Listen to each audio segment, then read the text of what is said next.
Dennis O'Rourke, I understand for 5 minutes. 10 minutes now. Mr. Speaker, Dennis thank O'Rourke. you. 10 minutes is always better than 5 when it comes to speaking about a National Party budget. And the thing I want to first of all talk about, Mr. Speaker, is the social housing crisis, because it is a crisis, and yet this budget does next to nil about it. And that's actually particularly cruel when you consider how many people there are in New Zealand, especially in Auckland, who are searching for a home, any decent home to live in, and they can't find one. In fact, large numbers of people in New Zealand, and especially in Auckland, are being forced to move from one rental home to another as rent increases force them out of one property into another one, rent goes up again into another one, and so on. That's the scenario that we have under this government.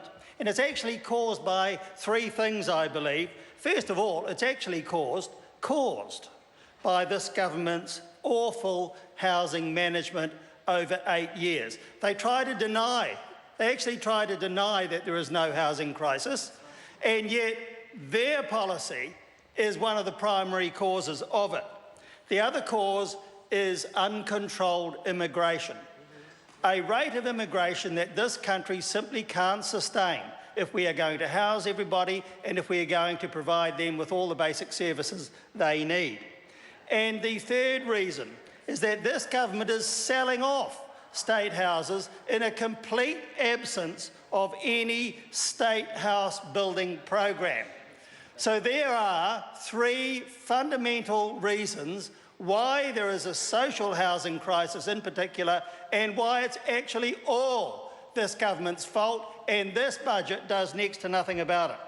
So this government's ideologically driven housing problems have actually created what is nothing less than a toxic mess as far as housing is concerned in this country at the present time.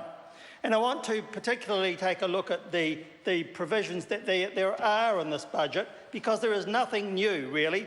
The first is that there is a total of $257 million over 4 years, which averages only $64 million a year to solve such a serious crisis, of that $257 million, $200 million, or an average of $50 million a year over 4 years, is actually the income-related rent subsidy top-up.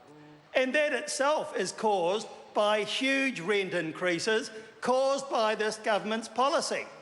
So almost all of its provision for social housing is actually caused by the government's own policies.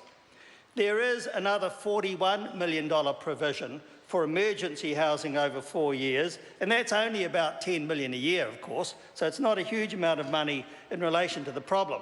And I want to read out what the narrative to this in the budget is, and it says this, and I quote, "This funding will pay for emergency housing places in areas of high demand, including specifically for perpetrators of family violence.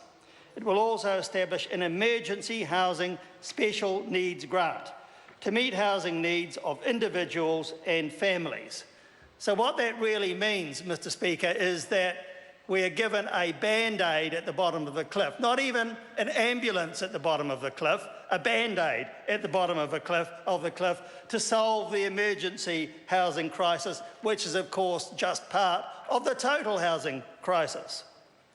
So that $10 million won't go very far. No doubt it'll pay for some more motels as the government's housing agency scrambles to find emergency accommodation for people.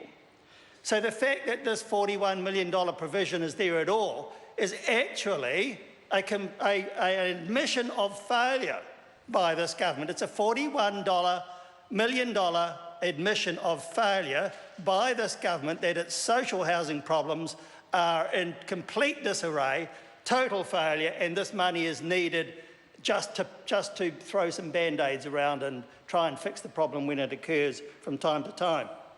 And Mr. Speaker, I want to go on to mention one other particular item of interest, and it's under the heading Growing the Maori Housing Network, and it's a provision of $3.15 million a year, and the narrative for that is, and I quote, repairing and building homes for whānau living in substandard accommodation, including emergency housing, unquote. New Zealand First says that there should not be separately provided grants of this kind, provisions of this kind in the budget based on a person's race. If there is a need, then it should be met whether the person is of Maori, Pākehā or other ethnicity. It is completely wrong in our view that there should be budget provisions of that kind based exclusively on race. That's wrong. Now, Mr. Speaker, New Zealand First does have some policies to offer the government since it seems to be so devoid of anything sensible of its own.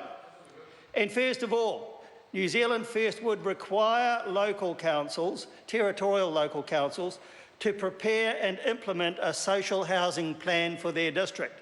We in New Zealand First think it is a core function of local government, a core function of local government. So they should have a plan for their district, for their people.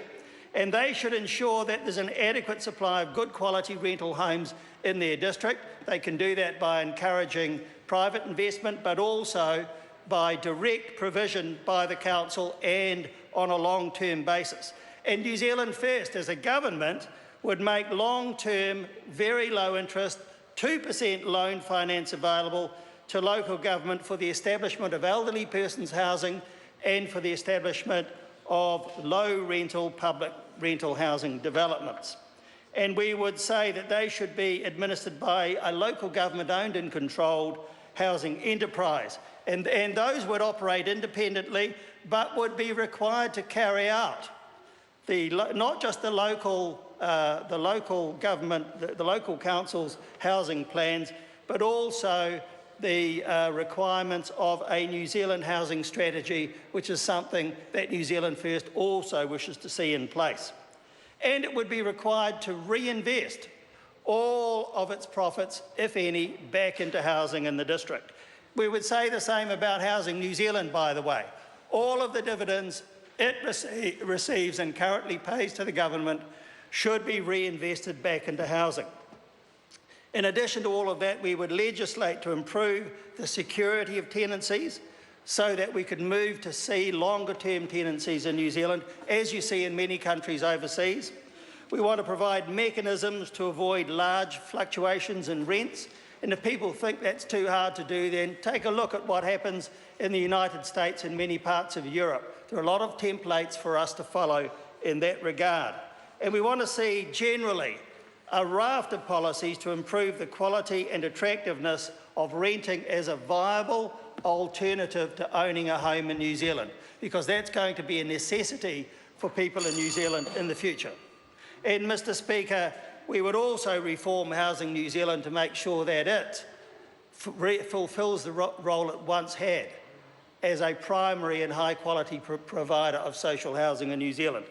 I want to finish up by just mentioning something about transport, because I note that there is a $190 million provision in the budget over 4 years. That's not new. That is the 2015 provision of $200 million less $10 million for the first year. That's all that this government is prepared to invest in rail in the next 4 years, and yet it has signed up to the Paris Accord on climate change. We have no idea how the government will meet that, but I can say this, Mr. Speaker, that if it is going to be achieved, then there is no doubt that the rail system in New Zealand needs investment and needs to be upgraded so that it can take its proper share of moving freight and passengers around New Zealand without us continually having to see increases in the uses of fossil fuels for road transport, both cars and also road transport. New Zealand Rail needs secure funding, not $200 million every now and again, and that's what I'm exactly talking about, Mr. Minister. That amount is utterly inadequate to see the New Zealand rail system properly developed in the way it would need to be as a 21st century, not a 19th century railway system. And that $200 million, $10 million a year, isn't going anywhere. The rail system should be funded in the same way as road transport from a single land transport fund. In that way, we can guarantee that it will get its fair and necessary share of transport funding.